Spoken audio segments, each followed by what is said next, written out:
Hola, hola, buenas tardes. Hola, buenas tardes. Hola. Otra Bueno, vez. otra vez. ¿Cómo estás, Sandra? ¿Todo Muy bien? bien. En Bueno, Buenos Aires amaneció con un día lindo de sol, pero frío. y sí, y acá con nevadita todo el sábado y seguramente el día de mañana también. Qué Eh, lindo para el turista, o sea, si pudiera estar allí, es lindo ver la nieve. Para ustedes, Hermoso, bueno, ya están hermoso. acostumbrados. Sí, sí, gracias a Dios tenemos esa cosa hermosa que cae del cielo y que, bueno, uno la puede apreciar, ¿no? Que no Sí, todas las sí, provincias pueden apreciar eso. la verdad que sí. Bueno, Sandra, licenciada Sandra Echenique, te estamos saludando de acá, de Tierra del Fuego, las tres ciudades, Río Grande seguramente ya también está escuchándote, Tolwyn y acá Ushuaia. La licenciada Sandra Echenique va a hacer la presentación de la segunda entrega de curación de heridas. Yo te voy a presentar un poquito, Sandra, para los que no estuvieron en la primera clase. Sí, Dale. sí. Bueno, la licenciada Sandra Echenique es especialista en salud del adulto, diplomada en cicatrización de heridas. Es enfermera referente de heridas en el Hospital de Clínica de la UBA. Es directora de la diplomatura en cuidados avanzados y cicatrización de heridas por la Universidad Abierta Interamericana. Es experta acreditada de la GENIAU. La GENIAU, para los que no saben toda esa sigla, es un grupo nacional para el estudio y asesoramiento en úlceras por presión y heridas crónicas. Bueno, Sandrita, estuvimos en la anterior clase, la semana pasada, y habías dado tarea para la casa. Sé que hay muchos colegas de acá que estaban muy interesados, preguntando y haciendo los deberes. También sé que te escribieron varios, Sí, viste que vos sí. les dijiste que te llamen, que te manden un correo, y me llamaron varios, me dicen, está buenísima la clase, estoy Hasta, haciendo re- los deberes, hasta, volví de reci- nuevo a ver la clase y así, hasta viste. reciencito estuve contestando. La verdad es ¿Eh? que muy contenta de que me hayan escrito, que hayan cumplido con la tarea. No todos, pero una gran parte. No, La sí, verdad que es mucho. parte del compromiso ida y vuelta.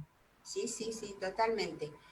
Hasta ayer a la tarde hubieron como 5 colegas de acá de Ushuaia que estaban también ahí, dice, ¿dónde lo puedo ver? Y vos sabés que me faltó esto, y les di las indicaciones como para que lo vuelvan a ver, retrocedan, vuelvan a ver la clase, porque se puede ver desde Facebook la clase de nuevo. Sí, Y sí. dice, buenísimo, ahora la bajo y voy a empezar a sacar fotos, dice, porque necesito mandar ese deber de la casa. Y bueno, hubo mucha gente enganchada. Gracias a Dios, bien, todo bien. Bien. Bueno, Bueno. esta segunda clase también voy a leer lo que Sí, sí. toca hoy. ¿Dale? Uh-huh. La segunda clase de hoy vamos a hacer la valoración integral del paciente con heridas, que va a ser un tema, y la preparación del lecho de la herida. Uh-huh. Para todos los colegas que están escuchando acá en Tierra del Fuego, ese es el segundo tema de hoy. Así que Escucho. te dejo con ellos, Sandrita, todos tuyos. Bueno, a ver si puedo compartir. A ver, a ver, a ver. Bien. Ahí está. Bueno, buenas tardes a todos. Bienvenidos a nuestra segunda clase, ¿sí? Y miren, se llama Introducción a las buenas prácticas en prevención y cuidados de pacientes con heridas. Todas las consultas que tengan, luego me comprometo a responderlas a través de Alicia y voy a responder todas las preguntas. Comenzamos. Bien, en esta segunda clase les consulto qué saben ustedes de heridas, qué saben ustedes de la valoración integral del paciente con heridas y vamos a hablar un poquito sobre la preparación del lecho de la herida. Miren, antes de esto, yo siempre digo que curar heridas no es como una receta de cocina. Le pongo esto, le saco esto, decime cómo lo puedo curar, ¿sí? La enfermería, una de las características que tiene nuestra profesión es que siempre estamos haciendo y continuamente estamos haciendo valoración, ¿sí? Valoración integral del paciente con heridas. No voy a valorar solamente la herida, sino voy a valorar, ¿sí?, de forma integral al paciente. Para esto, en mis comienzos, recuerdo que mi directora, la licenciada, en ese momento la licenciada Ethel Guidi me regaló un libro en mis comienzos, y recuerdo que en ese libro había algo muy práctico que se llamaba organizador de heridas, donde el centro de la atención, el centro de la valoración va a ser el paciente. Y miren todo lo que voy a valorar. Factor de riesgo y estado general del paciente, la localización, el estadio, la forma, los aspectos psicosociales, si el paciente tiene dolor, y la etiología. Recuerden, la valoración integral, siempre el centro es el paciente. Vamos a ir viendo punto por punto. ¿Sí? Debo valorar los factores de riesgo que tiene el paciente y el estado general del paciente. Esperen, ahí está. Dentro de los factores de riesgo hay factores modificables y no modificables. Los que yo no voy a poder modificar, entre otros, la edad, por ejemplo. Obviamente no lo puedo modificar, pero tiene que ver con esto de los extremos de la vida, ¿sí? Tanto cuando recién nacemos, tenemos como las defensas, ¿sí?, más lábiles, y sobre todo cuando en el final de la vida, cuando nos transformamos en gerontes, ¿sí?, las personas ancianas tienen menos producción de colágeno, tienen más comorbilidades. ¿Sí? Otro de los factores fisiopatológicos, ¿sí?, que también es no modificable, tiene que ver con los antecedentes patológicos que tengan los pacientes. No sé, pueden ser que pacientes que tengan antecedentes como hipertensión, que tengan arritmias, por ejemplo, que tengan enfermedades autoinmunes, ¿sí?, pacientes que tengan cáncer.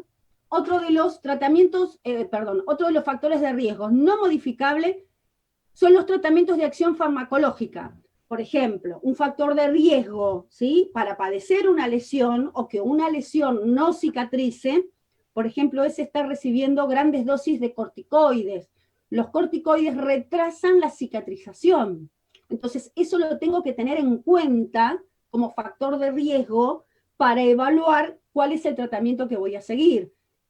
Otra acción farmacológica son cuando el paciente está recibiendo quimioterapia, ¿sí? Pero miren, hay factores de riesgo que son modificables, ¿sí?, que mediante acciones de enfermería yo los puedo modificar. Debo evaluar, ¿sí?, en el paciente el estado de nutrición que tiene, ¿sí? Si es vegetariano, si es vegano, si es carnívoro, yo digo, si come carnes. También tiene que ver con el tema de la nutrición, si está desnutrido, ¿sí? Si está desnutrido va a tener un hematocrito bajo, va a tener deficiencia de albúmina, ¿sí? Entonces yo debo poder evaluar la nutrición del paciente. ¿Cómo la voy a evaluar? Hay un montón de escalas de valoración de nutrición.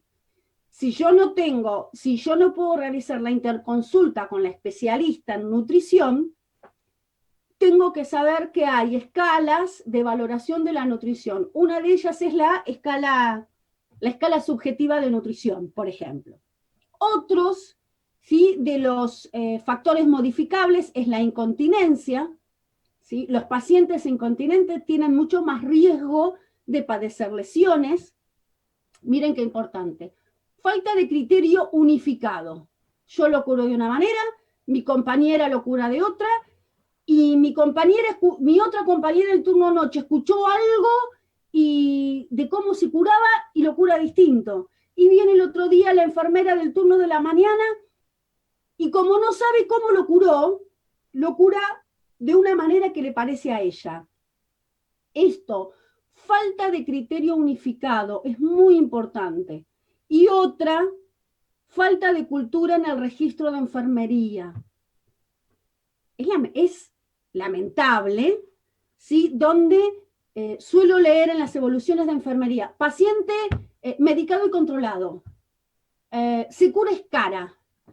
En realidad, lamentablemente tenemos la cultura de no registrar.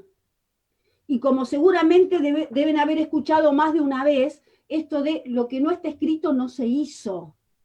Entonces, una manera de justificar, y sobre todo para que el turno que sigue sepa lo que yo hice, debo empezar a registrar, ¿sí? Todo lo que tiene que ver con lesiones, y si lo curo, cómo lo curo y con qué lo curo.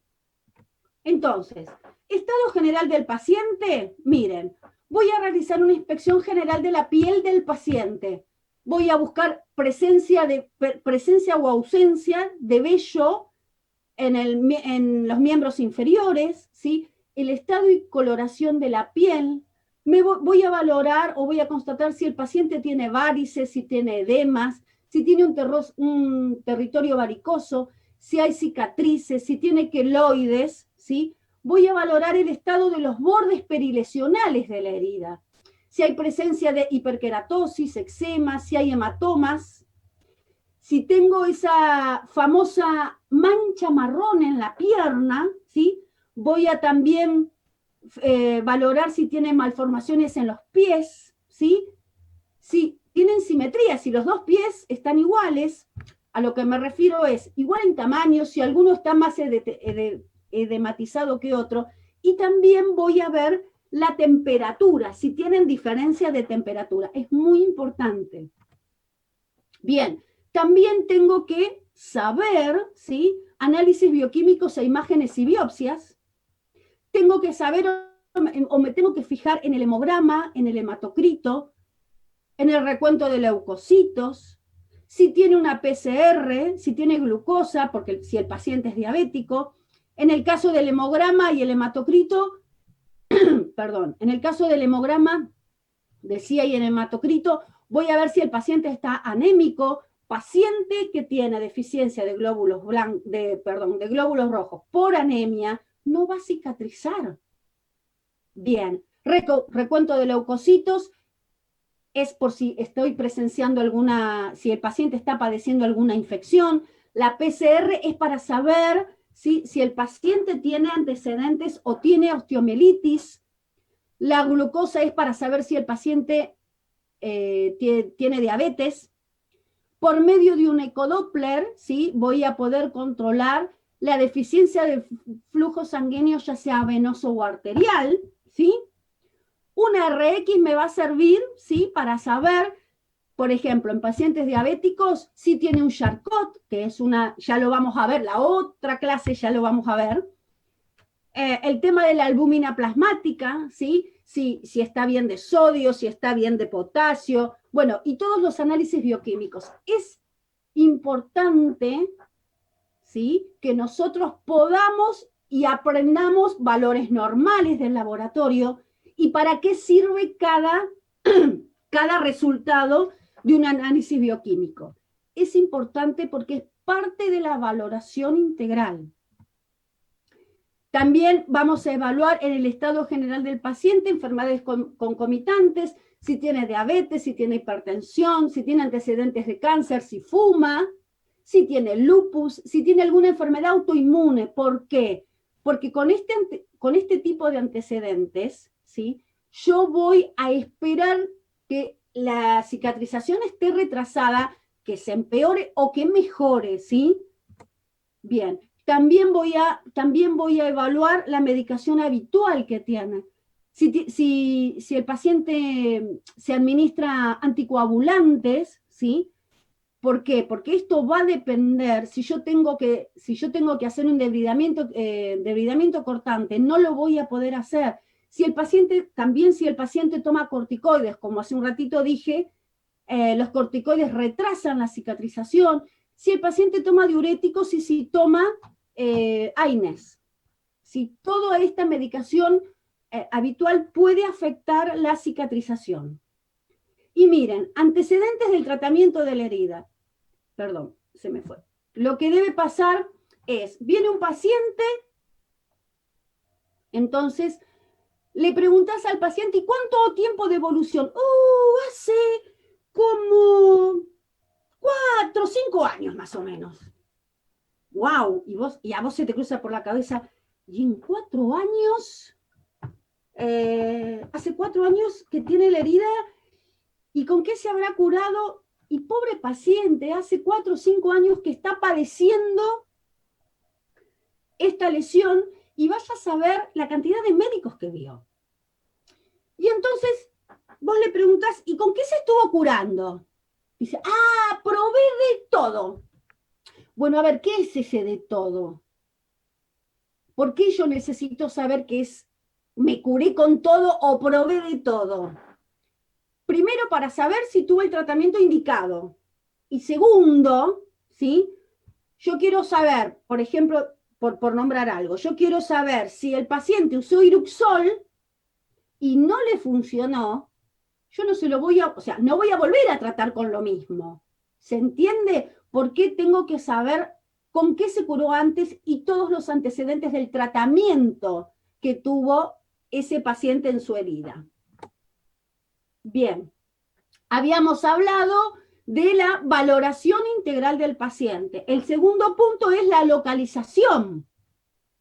Bien, en las lesiones por presión, todos sabemos, si está en decúbito supino, lo primero que tengo que cuidar es la zona occipital, los omóplatos, el coxis, ¿sí? Los isquion, el sacro y los talones, ¿sí? Es importante. En decúbito lateral, si está de costado, voy a proteger las orejas, voy a fijarme bien de cuidar los acromion, los codos, ¿sí? Las caderas, o sea, los trocantes, los cóndilos y también los maleolos.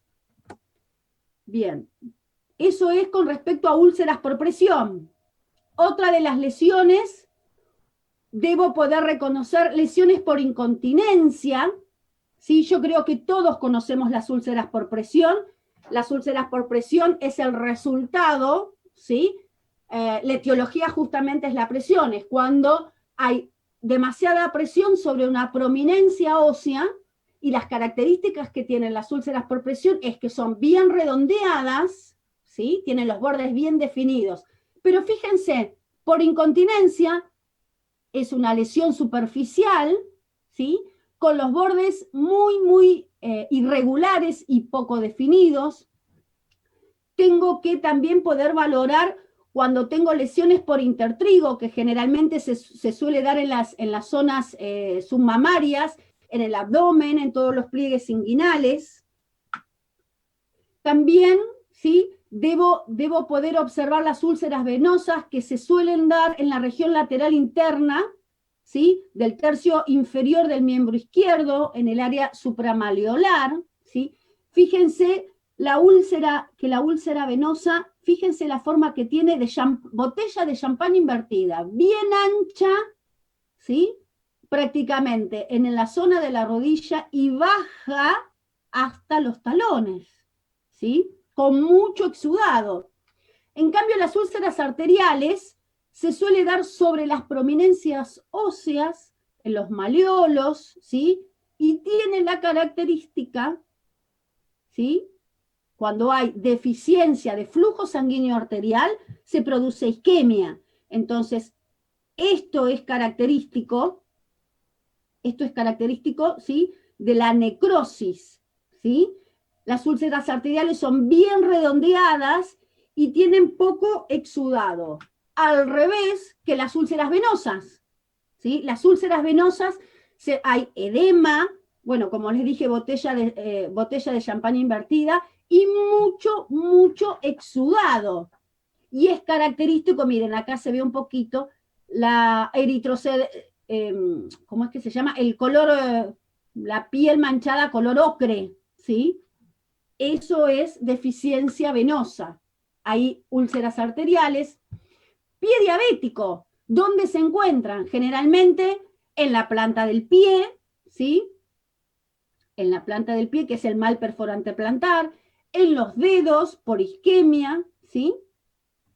Entonces, tenemos que aprender dónde se encuentran, cuáles son las localizaciones generales que me hace sospechar que tiene una u otra etiología. Bien, otro de los puntos es el estadio que tiene, ¿sí? El estadio de la lesión. Entonces, para cada lesión, ¿sí? Hay una escala para valorar su gravedad, ¿sí? Escala de valoración de las lesiones por presión. Todos sabemos que es categorías de 1 a 4, ¿sí? Hay una escala de evaluación para pie diabético, ¿sí? Para úlceras vasculares, para úlceras malignas y para lesiones relacionadas con la dependencia. Nosotros, esta es una manera de evaluar objetivamente, ¿sí? La gravedad. Si yo implemento de que todos los pacientes sean valorados, ¿sí? Bajo las escalas, ¿sí? Así voy a poder, todos lo van a poder evaluar de la misma manera y por sobre todas las cosas, el hecho de categorizar al paciente por medio de una escala, lo que va a hacer es, me va a ayudar a redistribuir los insumos que voy a utilizar. Por ejemplo, si yo evalúo el riesgo de las úlceras por presión, no voy a utilizar los mismos insumos en un paciente que tiene bajo riesgo que en uno que no se moviliza y tiene un riesgo alto. Entonces, para un paciente con riesgo bajo, yo simplemente voy a utilizar para hidratar los talones, por ejemplo, una crema humectante. Pero si el paciente tiene un riesgo alto, como por ejemplo si hay un paciente que está en la terapia intensiva, simplemente una crema no me va a alcanzar. Entonces, voy a elegir y voy a redistribuir los insumos. Ese es uno de los fundamentos porque hay que evaluar con escalas, ¿sí? Lo subjetivo, el ojo clínico se transforma en algo objetivo. Otra de las cosas que yo siempre hago hincapié en enfermería, yo no puedo instaurar un tratamiento, un cuidado de una lesión si no tengo el diagnóstico médico. ¿Bien? Yo necesito saber cuál es el diagnóstico médico para saber los cuidados que voy a realizar. ¿Por qué? Porque en realidad, si yo no tengo un diagnóstico médico, por ejemplo, las úlceras venosas, se les debe realizar, el gol estándar del tratamiento es el vendaje elastocompresivo. Pero si yo no tengo un diagnóstico médico y hago vendaje elastocompresivo en un paciente que tiene problemas arteriales, lo más probable es que el paciente termine amputado. Entonces, yo debo conocer la etiología y debo tener la confirmación de un diagnóstico médico para evaluar el tratamiento que el paciente va a tener. Después también, dentro de la valoración integral, está la forma y el tipo de tejido, ¿sí? Que tiene la lesión. Y la forma, ¿sí? Si es una lesión superficial, si es una lesión, o sea, si es una lesión, los bordes que tiene, la forma que tiene, esto es una lesión de forma circular. ¿Cómo es la lesión? ¿Sí? Si es, como en este caso, de forma irregular, ¿sí?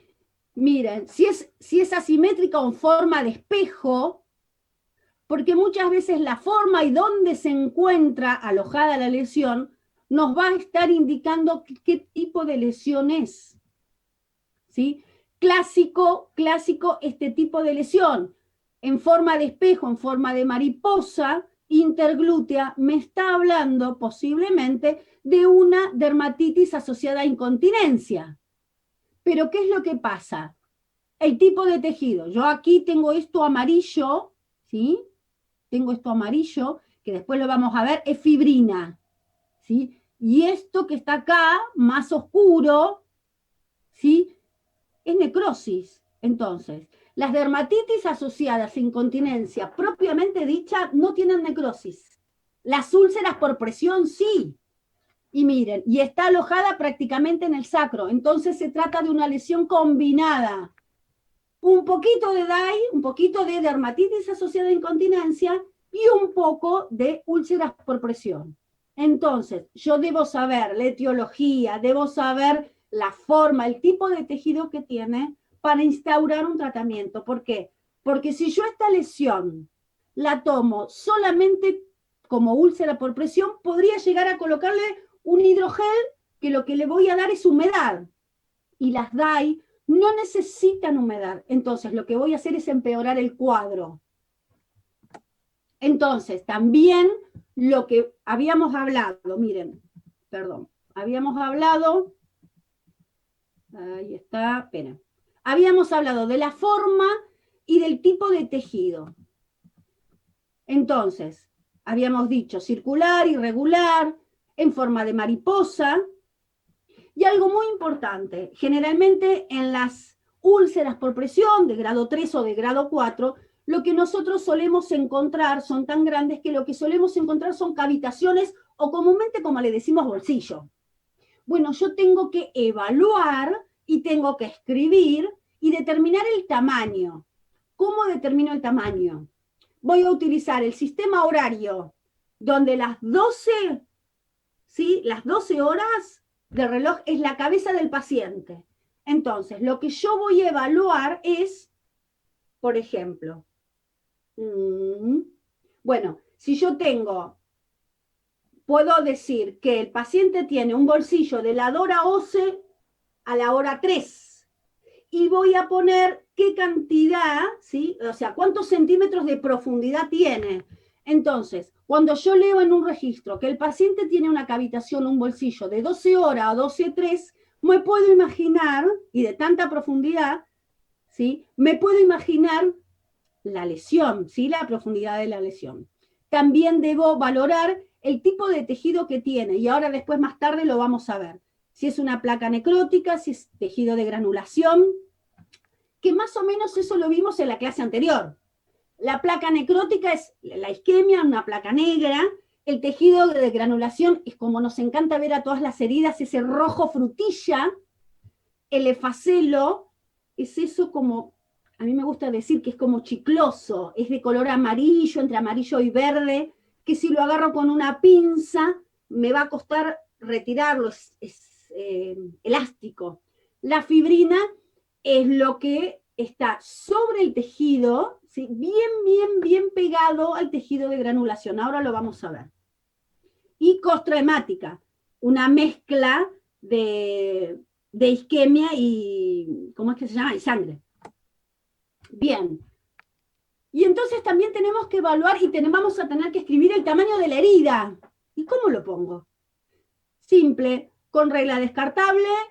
Todas las empresas o la gran mayoría de las empresas por publicidad siempre tienen que es de cartón o de plástico y se tira. Y lo que se va a hacer es largo por ancho por profundidad.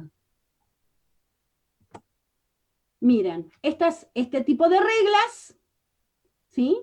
Desde los extremos, el 0 está acá y ahí no veo nada, 13, 12 y medio, bien, 12 y medio y ahora vamos a ver el ancho. Ah, no. Bueno, así, sacar una foto, ¿sí? Con la regla y ahí nos va a ir diciendo cómo va evolucionando la herida a través de las fotos, ¿sí? A través de las fotos, lo que hacemos es seguir la evolución de la herida.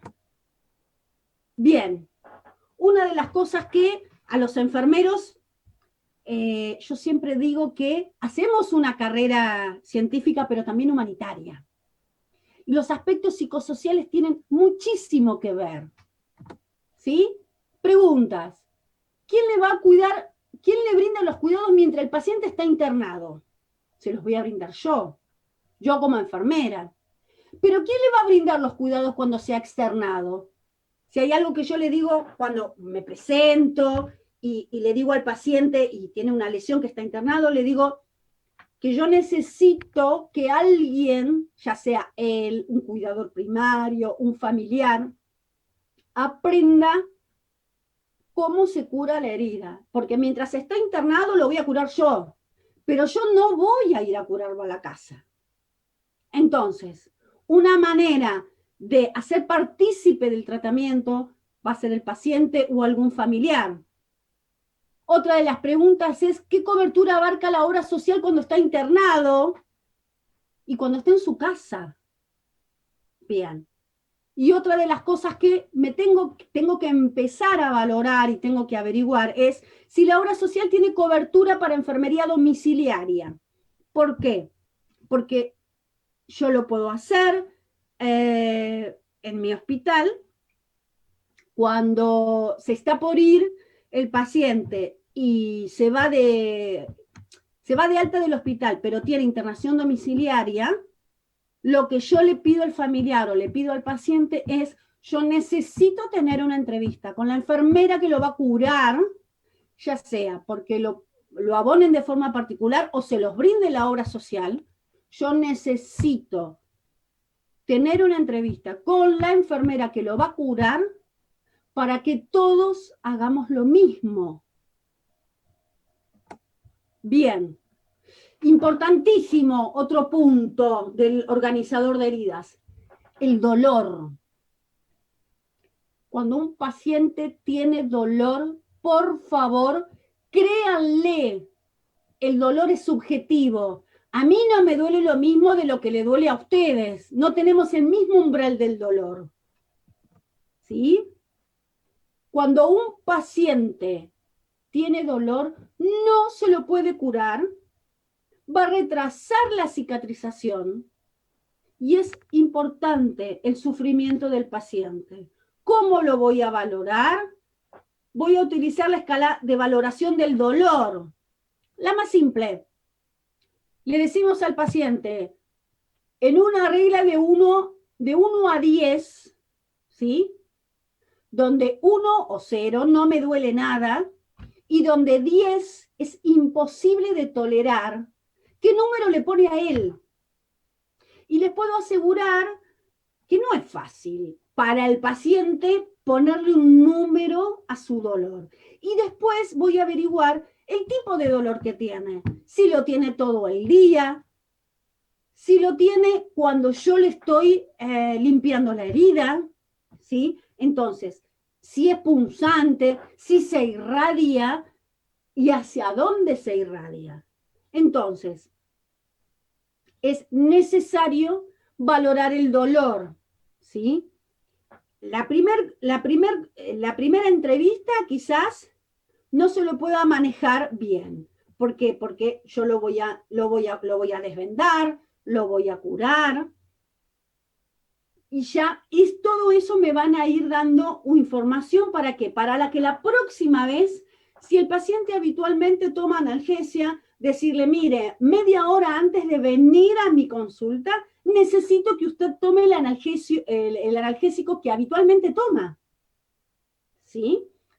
Otra de las cosas que hay que enseñar al paciente, que no tiene que aguantar cuando ya no da más y ahí tomar el analgésico, sino que tiene que ser algo constante. Uno le tiene que explicar al paciente que cuanto más se eleva el pico de dolor, más cuesta bajar el dolor.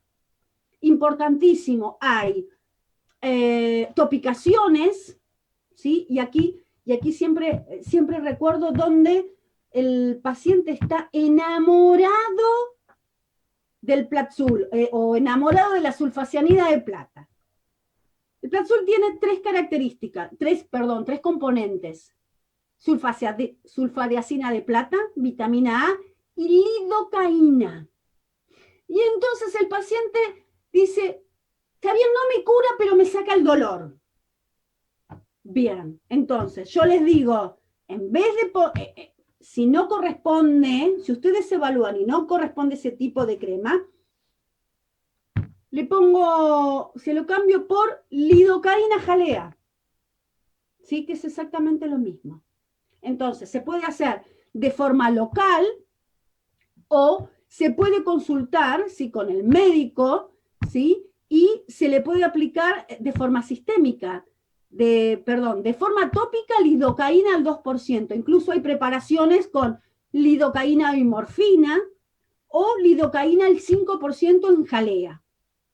Eso es de forma tópica y no es absorbido de forma sistémica.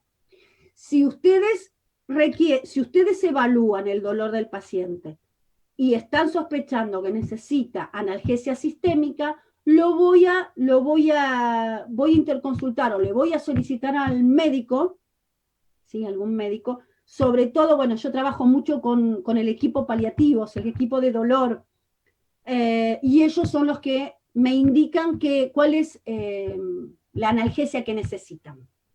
¿Sí? Es muy importante que el paciente no tenga dolor, ¿sí? Mientras uno realiza la curación. Y a ver si me sale. Y aquí, para que vayan entendiendo la valoración, si bien es un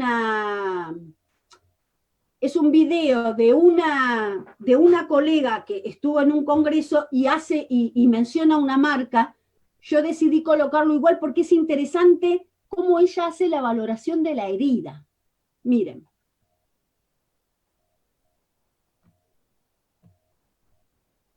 Nosotros estamos realizando una valoración de una herida. Primero valoramos los apósitos cuando los vamos a retirar.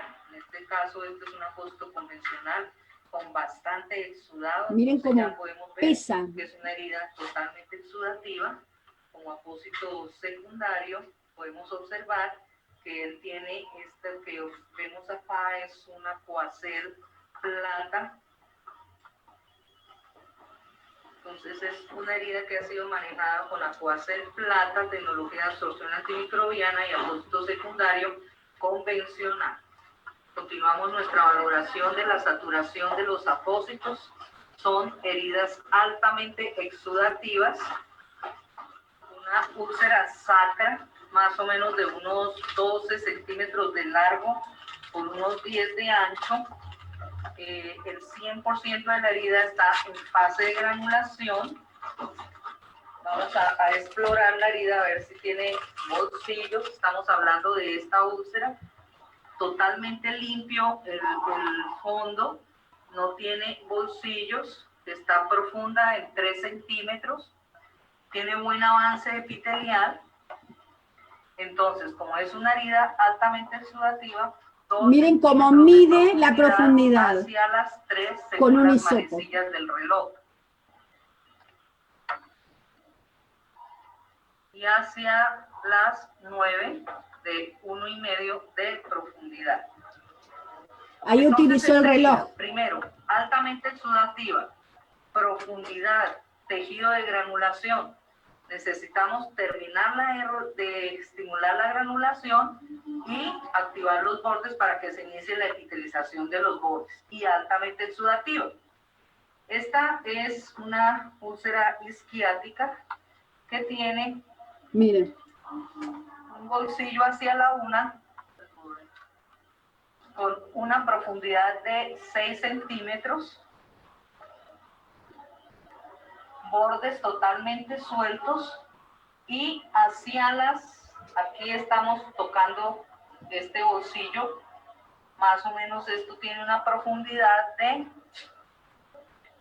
8 centímetros hacia las 11 y continuamos hacia las 7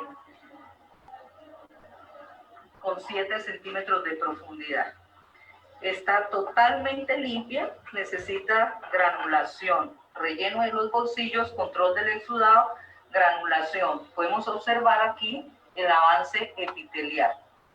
Aquí tenemos una mínima, ya está prácticamente para epitelizar, muy pequeñita, de 2 por 0,5.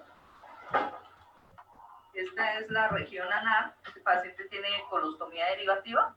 No tiene colostomía derivativa. Y aquí tenemos otra mínima de 3 por 2 en fase de granulación. Esta es la más exudativa de todos. También tiene un gran bolsillo. Bien, entonces, ¿vieron cómo se fijó en la forma que tenía, en la ubicación? Pudieron escuchar y observar. El tema es del, ¿cómo es que se llama? De dónde estaba ubicado el bolsillo, del reloj que les había hablado. Se fijaron cómo la enfermera hacía así, como pesando, ¿sí? Para evaluar la cantidad de exudado que tenía. Entonces, todo esto es parte de la valoración de la herida, y a eso le tenemos que sumar toda la valoración integral del paciente. Bien, resumiendo la primera parte, hay que poner en práctica todos los sentidos de nuestros sentidos, por medio del organizador de heridas, y cuando valoramos una herida, no hay que olvidarse que estamos valorando a un paciente con una herida, y no al revés. Bien, y ahora sí, luego de realizar esta valoración integral, voy a hablar de la preparación del lecho de la herida, que ustedes lo van a encontrar en cualquier bibliografía como esquema TIME. La verdad es que hay muchos acrónimos. Está el esquema TIME, está el triángulo de las heridas, el dominate, pero me parece que este es el más fácil de recordar. Un acrónimo, 4 letras, ¿sí? Y en estas 4 letras vamos a poder preparar y evaluar qué lesión, o sea, la herida en sí misma. Entonces, preparación del lecho de la herida. La preparación del lecho de la herida es en esencia el tratamiento de una herida que lo que está orientado es a la aceleración de la cicatrización endógena, así como también facilitar la efectividad de todas las medidas terapéuticas. Bien, no lo digo yo, es bastante viejo este acrónimo, ¿sí? Donde se encuentran en todas las bibliografías, ¿sí? En todas las bibliografías que tienen que ver con las heridas, ¿sí? Bien, esquema TIME. La T, la I, la M y la E, ¿sí? El tema, este es el esquema TIME. Esperen. Ahí está. Este es el esquema TIME. La T se refiere al control del tejido no viable, y ahora lo vamos a ver. La I, voy a intentar controlar la inflamación o la infección. La M, voy a realizar el control del exudado. Y la E, ¿sí? Estimulación de los bordes epiteliales, y ahora lo vamos a ver. Pero antes de eso, está el tema de la limpieza de la herida. Y seguramente, si van a cualquier empresa que se dedique a empresa de salud, le van a ofrecer 150.000 cosas. Donde el líquido, donde la limpieza de la herida, ¿con qué la limpio? De forma empírica, y la limpio con vinagre, la limpio con lavandina porque le saca el olor, la limpio con yodo. Bien, eso es, digamos, como de forma casera. Y en realidad, yo siempre digo que en la limpieza de la herida hay tantas cosas como para la limpieza del baño, más o menos así. Pero bueno, veamos, ¿sí? Creo que ya lo habíamos visto me parece que lo habíamos visto la vez pasada. Hay jabones, ¿sí? Jabones antibacterial, jabón Pervinox con iopovidona, el famoso jabón blanco, la clorhexidina o agua de la canilla. Entonces, miren, el jabón blanco prohibido, no se usa más lavar las heridas con jabón blanco, por favor. ¿Por qué? Porque decían, sí, cuanto más blanco mejor. Cuanto más blanco, más soda cáustica tiene. Bien. Todos estos restos quedan en el lecho de la herida. Y anteriormente los médicos te decían, sí, con jabón blanco y brocha, y dale que te dale hasta que sangre. Ya no se utiliza más eso. ¿Por qué? Porque está comprobado que esto de hacer espuma me va a destruir el poco o mucho tejido nuevo que haya tenido. ¿Sí? Entonces no va a avanzar. El tema de los jabones antibacteriales, tampoco. ¿Por qué? Porque en realidad lo que yo voy a hacer es, la piel tiene habitualmente una flora, ¿sí?, que es necesaria. Entonces, lo que hace es barrer con toda esa flora, ¿sí?, normal y necesaria, y lo que hacemos es, terminamos agrietando la piel, ¿sí? Entonces, tampoco. ¿Por qué clorhexidina no de forma rutinaria? Nosotros de forma rutinaria nos lavamos las manos, y fíjense cómo las tenemos. Y hoy con el tema, lamentablemente con el tema del COVID han salido muchas alergias. Entonces, la clorhexidina no de forma rutinaria. Ahora vamos a ver cuándo. Y miren, la bibliografía dice que las heridas, ninguna herida es estéril. Entonces, por lo tanto, puedo utilizar agua corriente, ¿sí? Y si es agua de pozo, la debo hervir. Y si no, ¿sí?, agua mineral en el domicilio.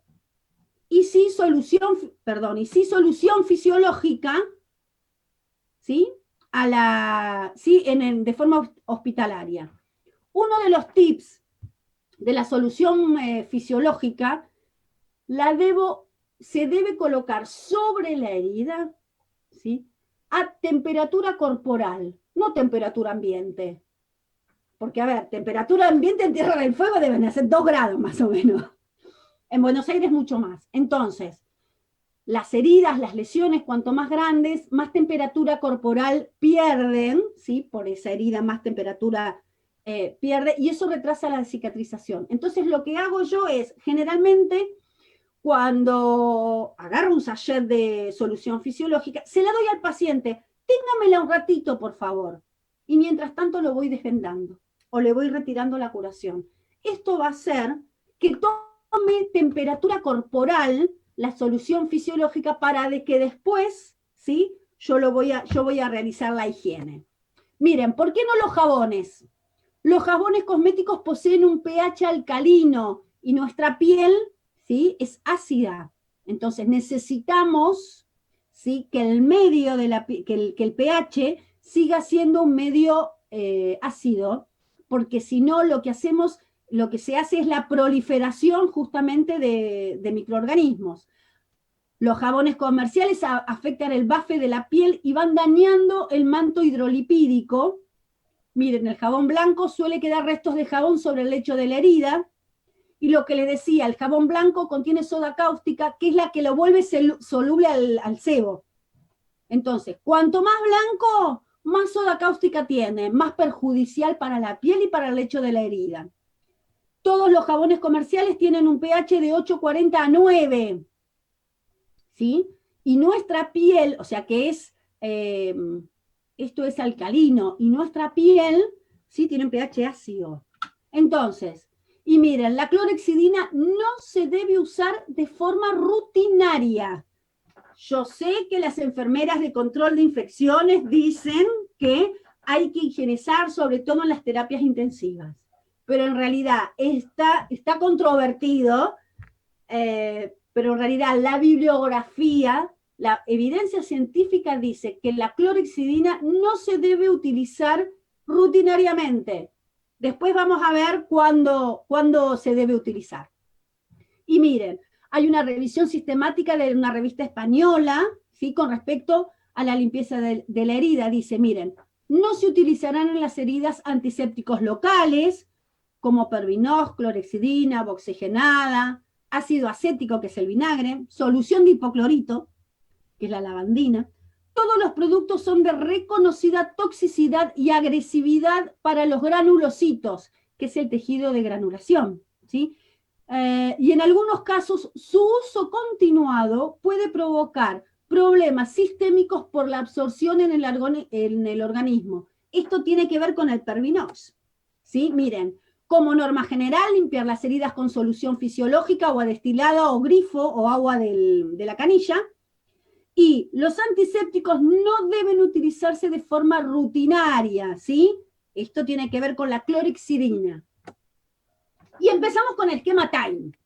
La T, ¿qué significa? Voy a realizar un control del tejido desvitalizado o el tejido no viable. Y tiene que ver, empiecen a pensar lo que escucharon la primer clase, en la etapa inflamatoria, qué tipo de tejido veían. Entonces, todo lo que no es tejido viable, o sea, todo el tejido no viable, lo que hay que hacer es retirarlo. Entonces, ¿qué voy a realizar? Voy a realizar la acción que se llama desbridamiento. Y dice, es el conjunto de mecanismos dirigidos a retiro del tejido necrótico, retiro del exudado, colecciones purulentas o cuerpos asociados extraños. Es decir, retirar todos los tejidos y materiales no viables que estén presentes en el lecho de la herida. ¿Sí? Aquí está un documento de la GENEAP que si quieren ustedes lo pueden buscar para adquirir más conocimiento sobre el debridamiento. ¿Y qué es lo que me está diciendo la T del esquema TIME? Que yo debo retirar todo el tejido desvitalizado. Y entonces, ¿qué es el tejido desvitalizado? Miren, el primero de acá es el efacelo, donde les decía que es como grueso, entre amarillo y verde. Si yo lo agarro con una pinza, es como flecos, chicloso, ¿sí? Está como sobrehidratado, ¿sí? O sea que lo voy a encontrar en lesiones que tengan mucho exudado. Otro tejido no viable que yo debo retirar es la fibrina. Miren que es todo acá, con mi señalador. Lo que tengo acá es un tejido amarillo bien pegado al tejido rojo que es de granulación. Lo que yo debo lograr por medio del esquema TIME es tener toda esta herida roja. Todo tejido de granulación. Entonces, ¿hay efacelo? No sirve el efacelo, hay que retirarlo. ¿Tengo fibrina? No sirve la fibrina, tengo que retirarlo. ¿Tengo necrosis? No sirve, hay que retirarlo. Todo el tejido no viable hay que retirarlo. ¿Cómo lo retiro? Está el desbridamiento quirúrgico, que es cuando el paciente entra a quirófano. En realidad necesitamos, esto implica, primero, hacer una valoración integral del paciente. No todos los pacientes están en condiciones físicas y de laboratorio y de salud para entrar a un desbridamiento quirúrgico, ¿sí? Debo tener justamente un quirófano con un montón de personal y un cirujano, ¿sí? Es uno de los desbridamientos que más me gustan porque cuando baja de quirófano me deja la herida limpita, toda roja, hermosa. Pero bueno, no todos los pacientes lo pueden realizar. Está el debridamiento cortante, que es el que se realiza con el bisturí. Y uno de los más conocidos es el debridamiento autolítico. ¿Qué es esto del debridamiento autolítico? Consiste en aplicar sobre la lesión sustancias en forma de gel que contienen polímeros de agua, polisacáridos sintéticos, carbometilcelulosa y pectina. ¿Y qué es lo que hace? Estos productos, estos hidrogeles, lo que hacen es brindar la humedad necesaria para que se realice el debridamiento fisiológico natural. Y hablamos, miren, de la primera etapa, la etapa inflamatoria. Nosotros le vamos a brindar humedad a la herida, ¿sí? Para que esos macrófagos, esos glóbulos blancos puedan retirar y puedan sintetizar todo ese tejido no viable, ¿sí? Es una de las formas de retirar ese tejido, es el debridamiento autolítico.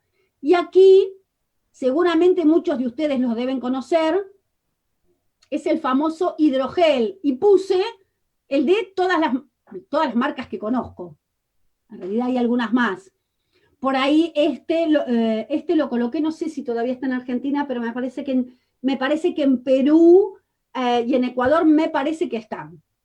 Pero bueno, estos son hidrogeles, ¿sí? Lo que tiene el hidrogel, vuelvo a repetir, es brindarle humedad al lecho de la herida, ¿sí? Para que se haga ese debridamiento natural. Bien. Tips del debridamiento autolítico. Lo voy a colocar sobre el lecho, solamente sobre el lecho de la herida. Voy a cuidar, ¿sí?, los bordes, que no toque los bordes. Voy a esparcir el gel dentro, de forma homogénea, bien desparramado, excepto los bordes. Miren, ¿cuál es la característica del debridamiento autolítico? Como mínimo, yo lo debo dejar 48 horas en la lesión. O sea, yo realizo la curación, coloco el hidrogel y no voy a volver a tocar la herida por 48 horas. La vez pasada me habían preguntado sobre el azúcar. El azúcar vos lo tenés que curar cada 6 horas. Y yo te estoy ofreciendo que te coloco un hidrogel que al paciente no le va a doler y que por 48 horas no lo voy a volver a tocar. Menos horas de enfermería, menos sufrimiento para el paciente. Es más, si al hidrogel lo combino con los apósitos que ahora vamos a ver, las curas se pueden esparcir cada 7 días. Bien, volvemos. Con el azúcar cada 6 horas. Si yo utilizo un apósito, por ejemplo, de hidrocoloide, un apósito, una FOAM, yo coloco hoy, el paciente se va a la casa y en 7 días me viene a ver. Interesante. Una contra del hidrogel. No lo puedo utilizar en heridas infectadas o exudativas. ¿Por qué? Si a mí me exuda mucho, ¿yo le voy a estar agregando humedad? No. Entonces, en heridas muy exudativas o infectadas, no se puede utilizar el hidrogel. Bien. No colocar gasa seca en contacto con el hidrogel. Tengo la lesión, yo voy a colocar el hidrogel y lo voy a tapar con una gasa embebida en vaselina. ¿Por qué? Porque si yo pongo la gasa seca sobre la lesión, lo que va a hacer es, la gasa me va a chupar el hidrogel y no va a quedar sobre la herida.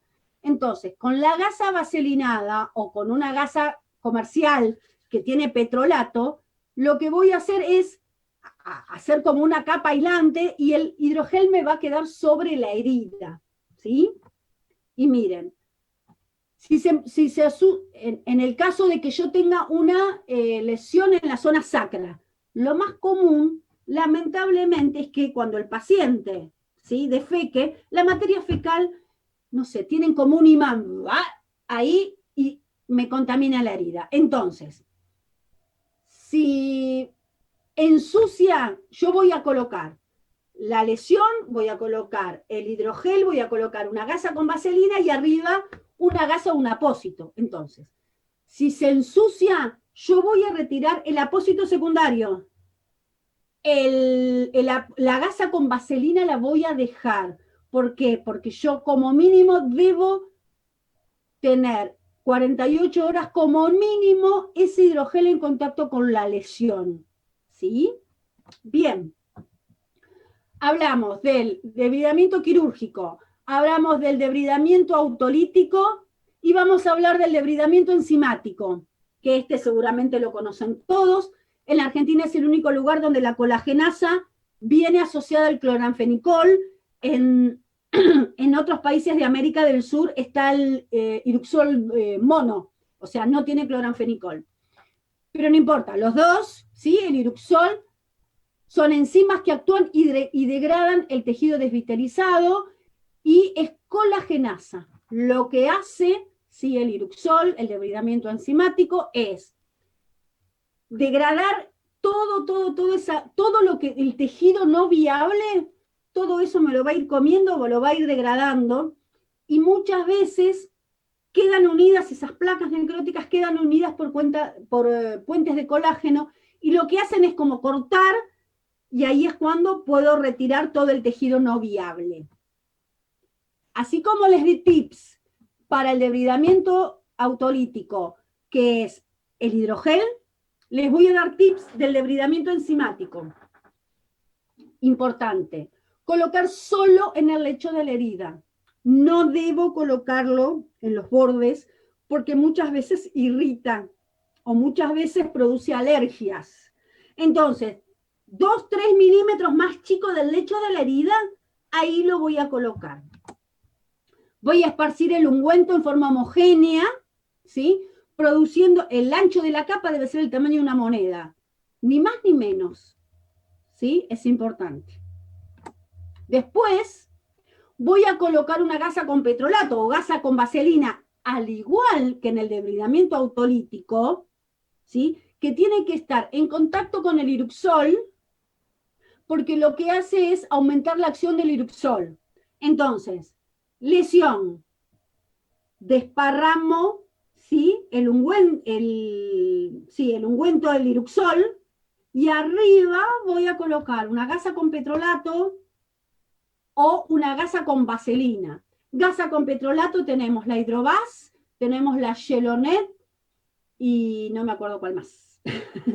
Esas de forma comercial. No cuento con fórmulas comerciales.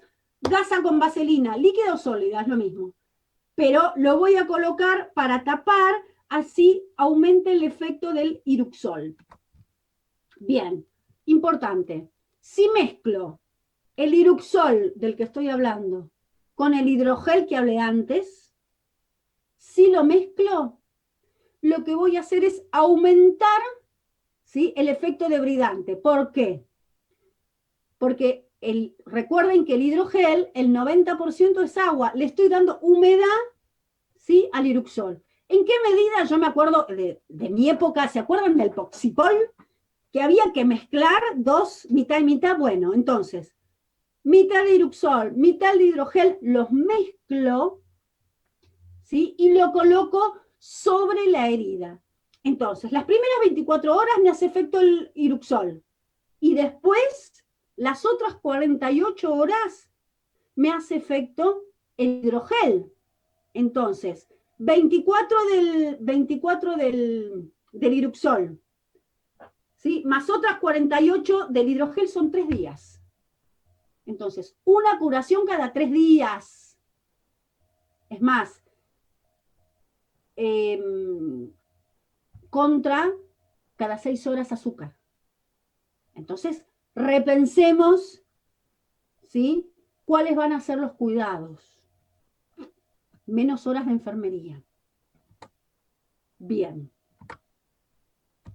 Ventajas del debridamiento autolítico, que es el hidrogel, y del enzimático. Miren, el enzimático es selectivo, ¿sí?, solo va a sacar, solo va a retirar o solo va a degradar el tejido no viable. Es combinable con otros métodos, como había dicho, se puede mezclar. No es necesario un personal especializado. Yo puedo entrenar y le puedo enseñar al familiar o al paciente cómo utilizarlo. El autolítico también es combinable con otros métodos, con el enzimático. También no es necesario personal especializado. No es doloroso. Y miren, las curaciones espaciadas deben permanecer como mínimo 48 horas en contacto con la lesión. En cambio, el enzimático yo debo curarlo como mínimo una vez por día. O sea que las curas con el Iruxol serían diarias. Con el autolítico, como mínimo 48 horas. Yo voy a espaciar esas curaciones. Debridamiento mecánico. Vimos el debridamiento autolítico, vimos el debridamiento quirúrgico, el enzimático y ahora el mecánico. Entonces, permite una triple acción simultánea, debrida, control de carga bacteriana, que es el iodosorb, y la gasa iodoformada, que es bastante difícil de utilizar, ¿sí? Los menciono ya prácticamente, la gasa iodoformada no se usa, pero en realidad la tengo como debridamiento mecánico. Bien, hasta aquí vimos la T. Entonces, repito, la T lo que hay que hacer es control del tejido no viable. Todo lo que es no viable lo saco. ¿Cómo lo saco? Debridamiento autolítico, que es el hidrogel, debridamiento enzimático, que es el iruxol, debridamiento quirúrgico, cortante y mecánico. ¿Sí? La I de la T, que es control, inflamación de la carga bacteriana. Nosotros sabemos que si bien todas las heridas, ninguna herida, perdón, es estéril, ¿sí? Tienen como distintos grados y categorías. ¿Cuándo me doy cuenta que tengo mucha carga bacteriana? Cuando la herida empieza a tener mucho exudado, cuando vemos que no progresa, que haga lo que haga, siempre la tengo del mismo tamaño y no crece el tejido. Entonces, miren, hay diferentes manejos de la carga bacteriana. En lesión contaminada, colonizada, lesión crítica, infectada. Entonces, lesión contaminada, esto es habitualmente todas las lesiones, donde hay pocos microorganismos, pero lo que no evita que no queda estancada la herida, ¿sí? Ya cuando empezamos en lesión colonizada, vemos que si bien no lo podemos ver, ¿sí? con la mirada, nos vamos dando cuenta, empezamos a sospechar que empieza a tener más exudado, que está como la cicatrización está retrasada, y en lesión crítica y lesión infectada es cuando ya vemos que el exudado es purulento, ¿sí? Es cuando realmente vemos que está la herida muy mal. Entonces, miren, la I, recuerden que es bajar la carga bacteriana. ¿Y cómo la voy a bajar? Con soluciones, con apósitos, miren, que dice AG, y con cremas. Entonces, soluciones, ¿sí? Está el Prontosan, el Sitial, y miren, y aquí aparece la clorhexidina. Cuando yo les decía que no se usa de forma rutinaria, ahora sí, si quiero bajar la carga bacteriana, una de las cosas uno de los insumos que tengo así a la mano en el hospital o en el sanatorio es la clorhexidina. Entonces, la clorhexidina generalmente viene al 4%. En las heridas yo los debo utilizar al 2%.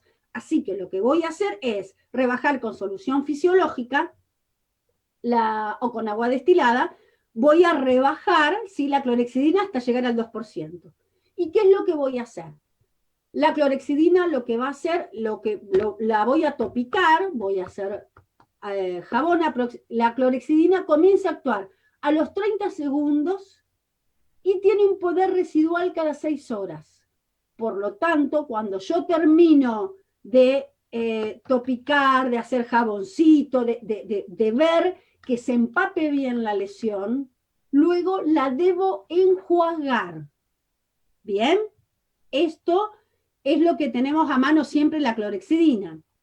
Después tenemos antimicrobianos, que puede ser el Sitial o el Prontosan. El Prontosan realmente es muy efectivo, ¿sí? Es un derivado de la biguadina, y la forma de colocarlo tienen en solución o en gel. La solución, yo voy a colocar una gasa seca sobre la lesión, y lo que voy a hacer es con el empaque, voy a ir mojando la gasa una vez colocada sobre la lesión, y la voy a dejar, ¿sí?, durante 20 minutos. ¿Por qué 20 minutos? Porque los primeros 10 lo que hace es romper, ¿sí? El tensioactivo lo que hace es romper esta barrera del biofilm, y en los restantes 10 minutos lo que hace es retirar, ¿sí?, todo lo que tenga que ver con microorganismos. Y no se enjuaga. Yo, una vez que topico durante 20 minutos, voy a continuar, ¿sí?, con la curación que yo voy a realizar. Con respecto para bajar las cargas bacterianas, estas son las soluciones.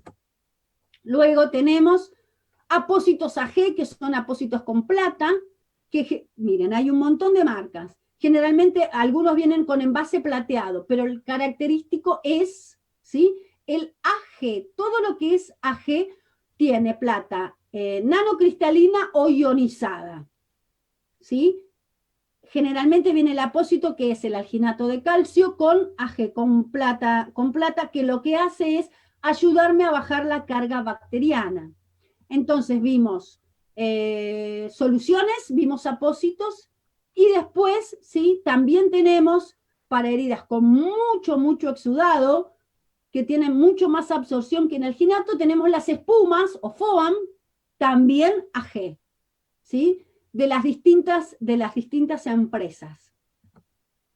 Y con respecto a las cremas, bien, la clásica crema Platzul o de Brown calcitriol, que lo que hace es tener sulfacianida de plata, que es un derivado obviamente de la plata, y es lo que me va a ayudar a bajar la carga bacteriana. Entonces, recapitulemos. En la I del time, que es para bajar la carga bacteriana, tenemos soluciones, tenemos apósitos con plata, tenemos FOAM con plata y tenemos cremas también, ¿sí? Pregunta, les preguntaría, ¿limpiamos con Pervinox o con agua oxigenada? Y acá ahí es cuando escucho, sí, no. Bien, les digo que no. ¿Por qué? Miren, el Pervinox es citotóxico para el tejido sano. Forma una película que impide el crecimiento de tejido de granulación, puede producir alergias y se inactiva ante materia orgánica. Entonces, en las heridas crónicas yo no voy a usar para limpiar Pervinox. ¿Por qué no agua oxigenada? Si se emplea pura, necrosa los tejidos. Si se diluye, se transforma en bacteriostática, o sea, no me va a matar la bacteria, ¿sí? Y es sensible a la luz y al calor. ¿Ponemos nitrofurazona? Miren, no, tampoco. ¿Por qué? Primero y principal, es hidrosoluble. Esto significa que con el exudado me lo barre todo. La nitrofurazona no es sensible a los microorganismos que hay comúnmente, a la pseudomonas, o sea, y en realidad puede provocar, y por experiencia propia, provoca alergias, ¿sí? Miren, la revista anterior decía una revisión sistemática, manejo de la carga local bacteriana. Usar apósitos con plata, ¿sí? Los apósitos de plata tienen un efecto antimicrobiano. Los apósitos de plata producen cicatrización más rápida en las 2 primeras semanas. Los apósitos de plata disminuyen significativamente la infección. Entonces, miren, y una de las cosas que justo acá no lo puse, pero no se deben utilizar antibióticos de forma local, ¿sí? Si el paciente tiene una infección, debe recibir antibióticos vía oral o endovenoso, ¿sí? Los antibióticos, está comprobado que los antibióticos tópicos no cumplen efectos. Es más, podemos tener reacciones alérgicas. Hay fotos que siempre anduvieron dando vuelta, la gente que usa mucho Platzul se termina manchando, ¿sí?, la piel. Está comprobado científicamente que el único antibiótico, por decirlo así, de manera local para bajar la carga bacteriana es la plata. Ningún antibiótico de forma local. La streptomicina retrasa la cicatrización, el metronidazol partido no es eficiente para bajar la carga bacteriana. Se utiliza para otras cosas, pero no para bajar la carga bacteriana. Bien, vamos a la M, vimos la T, que es tejido no viable, vimos la I, bajar la infección y la carga bacteriana. Vamos a la M, mi inglés es malísimo, Mastery, que es el control o gestión del exudado. Bien. Para exudado bajo, exudado medio, exudado alto, ¿se acuerdan en la valoración que la colega pesaba, ¿sí?, hacía el efecto o el ademán de pesar para ver si había mucho exudado, si había exudado bajo, medio o alto? Entonces, para el exudado bajo vamos a utilizar apósitos de hidrocoloide con alginato, y ahora los vamos a ver. Exudado medio, vamos a utilizar alginatos de calcio o FOAM, Y para exudado alto también vamos a usar espumas hidrofílicas. ¿Por qué el manejo del exudado? Porque una herida que tiene mucho exudado, recuerdan las etapas, la primera etapa, en etapa inflamatoria, ¿sí? Porque cuando vamos a la etapa de granulación, baja el exudado, ¿sí? Para tener la humedad justa. Con abundante exudado, los bordes se maceran, se debilitan, no puede cerrar, entonces debemos hacer una buena gestión del exudado. Para exudado bajo, todas las empresas tienen, ¿sí?, apósitos de hidrocoloides. Para exudado medio, alginatos de calcio, todas las empresas que se dedican a heridas tienen su alginato de calcio. Y también tienen su exudado, para el exudado alto también tienen, ¿sí?, su apósito de foam, de espuma, que lo que hace es, algunos tienen absorción vertical, otros tienen para mayor cantidad de exudado, ¿sí? Y el último, ya casi terminamos, esta vez yo creo que se hizo larga, el time, la E, que lo que voy a hacer es cuidar los bordes perilesionales. Las heridas crecen de abajo hacia arriba y de los bordes hacia el medio. Entonces yo debo cuidar esos bordes porque de ahí van a salir células para que cierren. Entonces, ¿cómo los protegemos? Miren, hay un montón. Las más conocidas, Dr. Selby, Hipogloss, pasta Lázar, hay cremas, hay cremas conocidas, hay spray, ¿sí? Todas las empresas tienen algo para cuidar esos bordes tan necesarios para que pueda cerrar. Bien. Y ahora hablamos, y hasta ahora hablamos todo lo que debíamos hacer en etapa inflamatoria. Pero ¿qué es lo que pasa cuando tenemos tejido de granulación? Que lo tenemos rojo, frutilla, hermoso y estamos chochos. Bien, que es la etapa de granulación, donde no tenemos generalmente mucho exudado, tenemos el exudado justo, donde los bordes, ¿sí?, donde los bordes están redondeados, ¿sí?, donde me está creciendo el tejido de granulación.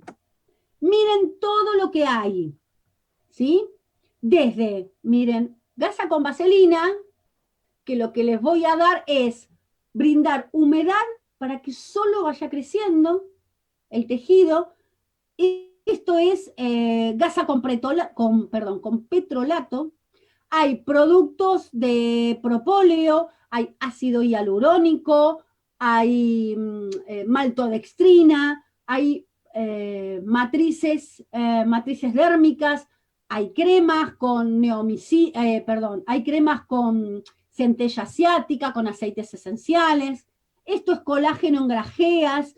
Hay un montón de insumos, ¿sí? Estas son unas que se usan muchísimo en quemados, son unas como unas gasas de celulosa. Entonces, desde lo más económico que está al alcance de cualquiera, gasa con vaselina, hasta colágeno. Hay todo un mundo para fomentar ese tejido de granulación. Y cuando el tejido pasamos a la última etapa, el tejido de epitelización en el lecho de la herida, ¿sí? Vamos a utilizar apósitos, aceites o cremas, ¿sí? Miren, aceite de oliva, no a nivel hospitalario, pero sí a nivel domiciliario. Algún aceite esencial, algún Tegaderm, cuando ya epitelizó, porque lo que debemos hacer es proteger, ¿sí? Proteger esa, como yo les decía, esa capita de cebolla que, ay, me salió muy cebolla, esa capita de cebolla que lo que hace significa que la herida cerró, pero sigue trabajando desde afuera hacia adentro. Entonces debemos protegerlo. Bueno, yo creo que hasta ahí podemos terminar con todo lo que tiene que ver con todo lo que tiene que ver en, importantísimo, 2 puntos la clase, valoración integral de heridas, ¿sí? Y esquema time. Yo creo que con esto, si no se va a hacer muy largo, yo creo que con esto y vamos a empezar a contestar preguntas, ¿sí? Todas las que podamos. Pero bueno, hasta aquí llegamos. Prometo la próxima charla, sí, contarles un poco de los casos clínicos y de las cosas que nos pasan, las anécdotas, incluso casos clínicos de resolución de pacientes. ¿Sí? Bueno. Ay. A ver. Hola.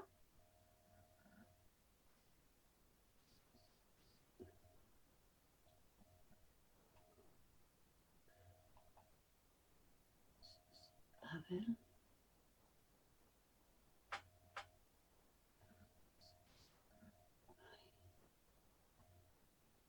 Hola. Hola. Alicia. Ah, bueno. ¿Cómo estamos, ¿Cómo está Sandra? Alicia? Muy bien. Excelente, excelente. Hoy se hizo un poquito largo, pero bueno, me parece que valió la pena. La verdad que brillante, muy interesante, Sandra.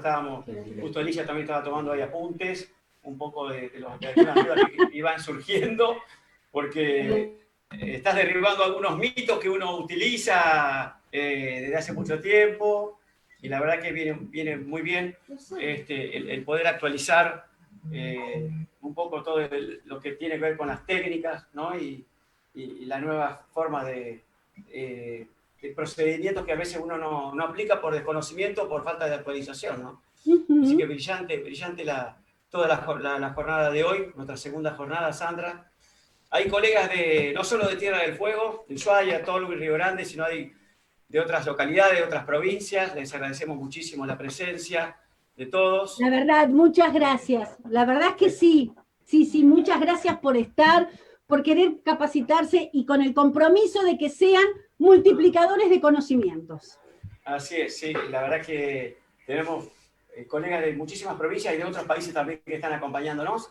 Un poco la idea del colegio era esta, tratar de compartir, que todos puedan acceder a la capacitación. Así que, y de que llegar muy lejos, muy lejos.